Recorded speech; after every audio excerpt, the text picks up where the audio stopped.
2025 Acura MDX Type S merging onto the highway. Wow, 10-speed automatic cooking. Woohoo! This is a 355 horsepower turbocharged V6. Let me dial it into Sport Plus mode with the center mounted selector. We can go Sport mode, push and hold it one more for the merge. Sport Plus engaged. Let's see what kind of performance we're like. 15 PSI of boost out of that turbo, and this thing shoots down the road for a 3-row family hauling crossover. Quite impressive acceleration. Now, what are we doing today? Well, we are driving the refreshed 2025 Acura MDX. We're talking about the changes, and more importantly, we're going to see what this thing is like to drive. And we're going to start out here on the 5 in Southern California, which seems kind of counterintuitive because it's not a great place to drive, except that we have a bunch of new highway assistance features. So we're going to turn on our adaptive cruise control. We're going to click on our lane keeping by pushing this button. Now with our hands resting on the wheel, capacitive wheel by the way, we're just going to cruise, and if I want to make a lane change to the right, fingers crossed, let's see if it works. Acura says I can just push up on the turn signal and it should make the lane change. There it goes. That's the MDX doing it all by itself, one of the new changes for 2025. Now, what is this car like to road trip? We're already on a fairly miserable, clogged up highway. Is it comfy? Yes. So the MDX comes in a couple of different configurations. This one is the Type S. So this is the go fast, fast and furious. I want to take my kids to school in a blur of speed version, and even on the highway with the adaptive air suspension, we're going to dial it out of the Sport Plus mode, stick it into the normal mode. It's the wrong car, by the way. We have the quad exhaust. It's a little frustrating. We'll go into comfort. Why not? Oh yeah, there we go. It's going to soften everything up. It's going to tone down some of that artificial sound. It's a very comfortable car. One of the big changes for 2025 is they've actually redone the rear glass in this vehicle to give you some more sound insulation, and they've done quite a nice job of it. Once again, just resting my hand on the wheel. It's not fighting me and trying to make me change lanes. We're just cruising along, and I can even push this little button down here and engage the massaging seats with a bunch of different massaging options. And for this new model year, they've increased the vigor. So now we have much more aggressive massage, which is supposed to be quite a bit better. So Zach has stuck me into rejuvenation, and we're ready to start this review.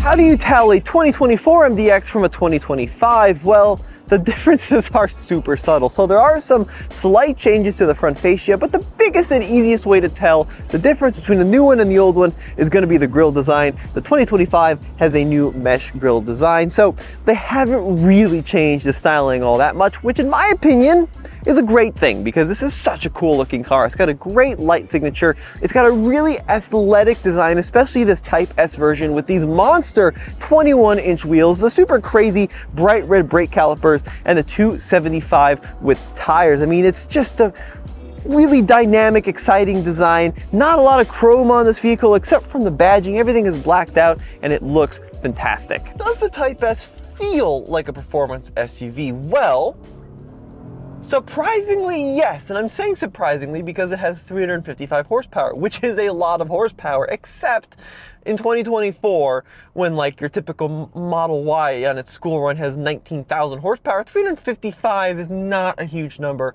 by today's standards, especially in a 3-row crossover. However, this vehicle really does feel like it punches above its weight class. Now, there is some turbo lag, not a ton, just a little, but it's just enough to make it exciting, which I kind of like actually. And what I mean by that is a lot of modern turbos will pull really hard in like the first 1500 RPM, and then by 3,000, 4,000 the party's over. But what's nice about this Acura is all the way up to redline over 6,000 RPM, it actually feels like it pulls hard, and it just never relents. So the power band on this vehicle does feel pretty sporty. The challenge is, in this kind of luxury premium segment and roughly this size, you've got vehicles like the Lexus TX, which aren't sporty at all, and just get you from point A to point B with a lot of comfort and luxury, but not a lot of performance. And then you've got vehicles like the X5M, which have some monster twin-turbo V8, which will suck your face off. Compared to an X5M or a Mercedes GLE AMG, no, this is not particularly fast or sporty, but for your average person just trying to kind of putt around every day who maybe hasn't owned 600 horsepower, yes, this is going to feel pretty darn quick.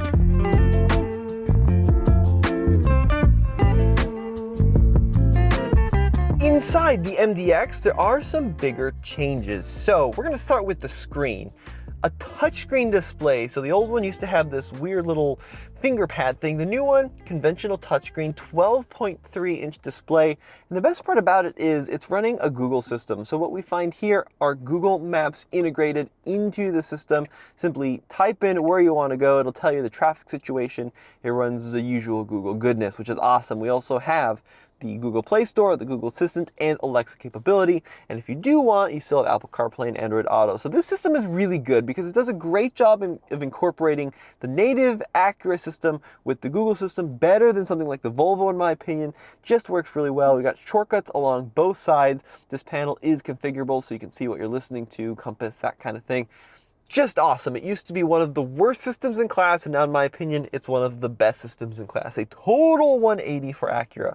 Beyond that too, this interior has quite a number of physical controls. So climate control, right? We still have toggles for temperature, the mode selection, heated and ventilated seats, along with your massage intensity down there. And then this middle knob, this is going to be your drive selector. So we've got normal, comfort, and there's even a Sport Plus mode, which you can turn and hold, which is going to put you in the most aggressive setting. You feel the air suspension start to lower, or go into lift mode to raise the air suspension for a little bit of additional clearance. Big comfy seats, by the way, too. So not super bolstered, like this is not a Nürburgring seat, which is great for me because I'm never on the Nürburgring. I'm just stuck in traffic, and these seats are good for that. Fantastic steering wheel, best steering wheel in class, perforated leather, well bolstered, and it just feels good in the hand.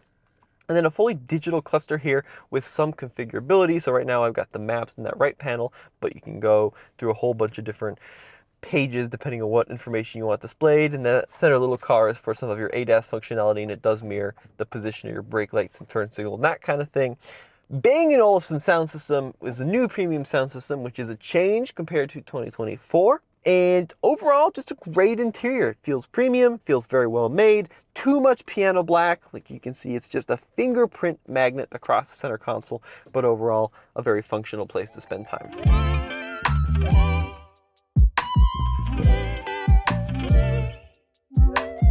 Now, it's not all good in the MDX. Let's talk about fuel economy.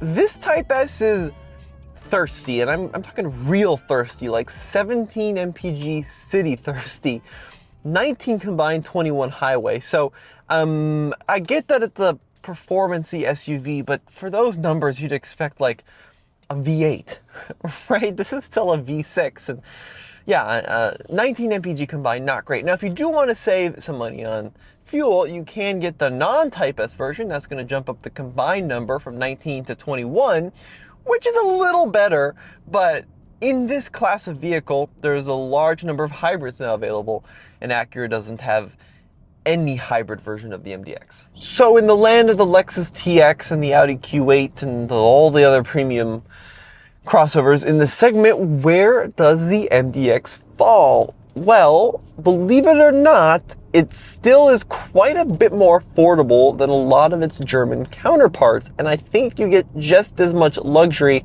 and now you get really good ADAS technology. So I would probably look at this vehicle over just about any of the German counterparts because I just think it's better value compared to the elephant in the room, which is either the Lexus TX or the three-row Lexus GX.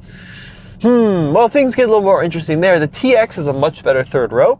The GX is obviously much more off-road capable, but this MDX is much more fun to drive than a lot of them. I feel like this car is often overlooked. It's like if you have a family and you want a little bit of luxury, the MDX has always been the go-to choice, and it maybe doesn't get the respect it deserves in some ways because this is a great car to drive. I always forget how nice this car is to drive and how well packaged it is. So for me, I'm going to put this car right up at the top of its competition for the price point and the feature class. This thing is awesome.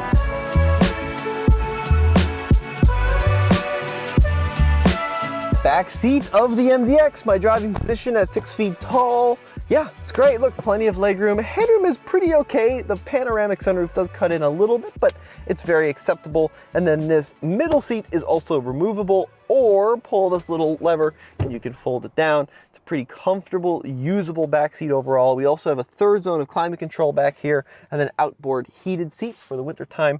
Plus, you're gonna find little sunshades back here as well. And then a fairly flat floor, so the middle section doesn't have that much of a hump. So if you are in the middle seat, it's not as much of a penalty box as you might expect. Now getting into the third row, as the train comes by, I'm gonna go ahead and push the button, that's gonna slide forward. Then we're going to lift the third row of seats, which is actually pretty easy.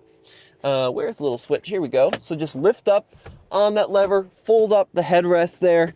Same thing on the other side. Look, the third row is usable. It's fairly comfortable, but it isn't as good as the TX. So if you're over like 5'6", 5'7", 5'8", you're gonna run into some headroom issues. And then legroom is gonna become an issue if the seat is folded back, but luckily that does slide a little bit. The Lexus TX has a better third row, no doubt about it, but this is okay for short trips for adults. And if you're a kid, I think you'd be just fine back there. All right, let's check out the trunk. Pushing the button, lift gate opens, about 18 cubic feet worth of space behind the third row. So it's not a Tahoe or Suburban, but it is still a usable amount of space. And then if I pull this lever, those are gonna fold down super easily. It is not a power folding second row, but it is fairly easy to do that. And with everything folded down, it folds down nice and flat and upwards of 90 cubic feet. So this is a great vehicle to go camping if you are so inclined. We also have a little bit of expandability here. Move some of our bags underneath the floor. Get a good sized cubby. No spare tire in this vehicle, but quite a bit of storage space. The Acura MDX starts at $52,250, which is pretty reasonable for a luxury SUV with a premium badge on the front of it. However, if you want a more loaded one and you want the Type S with standard super handling all-wheel drive, well, you're gonna be like mid-70s when it's all said and done. This trim starts at about 76,300. So, which one should you get? Well, depends. If you do want that more performance-oriented driving experience, the Type S is worth it. Super handling all-wheel drive, turbocharged V6. If you just want a comfortable luxury vehicle with a 12.3-inch screen, just get the normal 290 horsepower V6. Get the all-wheel drive one. I think for resale, it'll probably help you.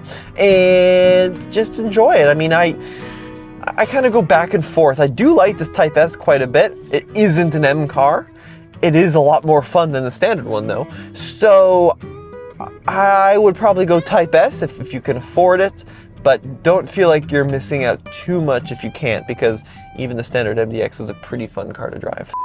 This MDX is almost exactly $7,000 less than the one we were just driving. What you're looking at here is the A-Spec configuration, a more affordable way to get an MDX. And what's cool about this A-Spec is visually, it looks just about as darn cool as the Type S. So you still get a very aggressive front end, although perhaps a slightly different grille in the A-Spec. You get slightly smaller wheels and tires, so that Type S had 275 width tires. This one has 255s and then a 20-inch wheel, which should help with ride quality. But once again, you get that fantastically cool blacked out trim and this Apex blue. It looks fantastic. And then out back, I mean, you are missing the coolest part, which are the quad exhausts. Instead, you get the duals. But overall, unless you're really an Acura fanatic, you'd have a hard time telling the A-Spec apart from a Type S. And then wait till you see the inside on this one, because it is a fantastic shade of red. So very similar seat bolstering as well. Obviously, it doesn't say Type S up here in the headrest, but you still get a very comfortable, aggressive seat, and we still have heating, ventilation, and massage. Now, some other things that this vehicle is missing, well, we do have adaptive cruise control, and we still have lane keeping assist and lane centering and that kind of thing, but we don't have the Acura 360 system, so it doesn't have the automatic lane changes or some of the collision mitigation features, but it still is quite a nice interior. And check out some of this. these differences. So dynamic modes now are more minimal. We have Snow, Comfort, Normal, Sport. There's no Sport Plus. There's no Lift because we don't have air suspension, but we do have the individual settings. And let's go for just a wee drive in this A-Spec and see if it drives different. Now, obviously, the biggest difference, it doesn't have the turbocharger on the V6. So it has 290 horsepower instead of 355, 65 less horsepower, a lot less torque as well. But it still drives very much like the Type S, just I would say a little better because we have 20-inch wheels instead of the larger wheels. So we've got a fatter sidewall to soak up the bumps. This is kind of a tough choice for me. $7,000, you're missing some features, but you're gaining a better ride quality, but you have less power, but it looks just as cool. Ooh, this is a tough one for me. Let's get it out in the open road and see what this naturally aspirated V6 drives like. Now, Acura did fly us out here to California, so we're not at a mile above sea level, but let's do a quick acceleration up this hill here, merging into the highway. Full throttle. Whoa! Whoa! Honestly, not a bad little push off the line. That was pretty surprising. It doesn't quite have that wow factor of the turbocharger. They sound pretty similar because they both have that kind of V6 wail, but honestly, this is a pretty good option. Save about $7,000. Yeah, definitely worth considering the A-Spec.